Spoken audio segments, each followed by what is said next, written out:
Guys, welcome back. അപ്പോൾ നമുക്ക് നല്ല ക്രീമി ആൻഡ് സ്പൈസി ആയിട്ടുള്ള ഒരു പാസ്ത ഉണ്ടാക്കണം എങ്ങനെയാണെന്ന് നോക്കാം. ആദ്യം തന്നെ നമ്മളൊരു സോസ് പാൻ എടുത്തിട്ട് അതിലേക്ക് കുറച്ച് ഓയിൽ ചേർത്ത് കൊടുക്കുക. പിന്നെ ചെറുതായിട്ട് മുറിച്ച് വെച്ചിട്ടുള്ള സവാള ചേർത്ത് കൊടുക്കുക. സവാള ചേർത്തിട്ട് അതിനകത്തേക്ക് നമുക്ക് കുറച്ച് ഒരു 1/2 ടീസ്പൂണോളം മഞ്ഞൾപ്പൊടിയും പിന്നെ ആവശ്യത്തിനുള്ള ഉപ്പും ചേർത്ത് നല്ലൊരു ലൈറ്റ് ബ്രൗൺ കളർ ആവുന്നത് വരെ ഒന്ന് വഴറ്റിയെടുക്കണം.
ടൊമാറ്റോ സോസ് ചേർക്കുന്നുണ്ട് കേട്ടോ.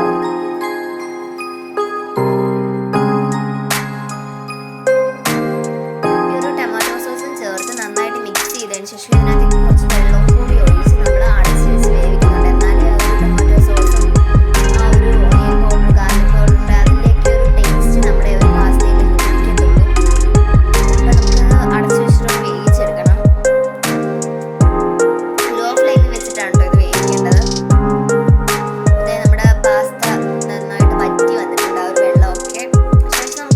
കുറച്ചുകൂടി ആ ഒരു ടൊമാറ്റോ സോസ് കുറച്ചുകൂടി ചേർത്ത് കൊടുക്കാം. കാരണം ആദ്യം ചേർത്തതിൻ്റെ ആ ഒരു ടേസ്റ്റ് ആ ഒരു വെള്ളമൊക്കെ ഒഴിച്ച് ഒന്ന് വറ്റി വന്നപ്പോഴത്തേക്കും ചെറുതായിട്ട് പോയി കാണും.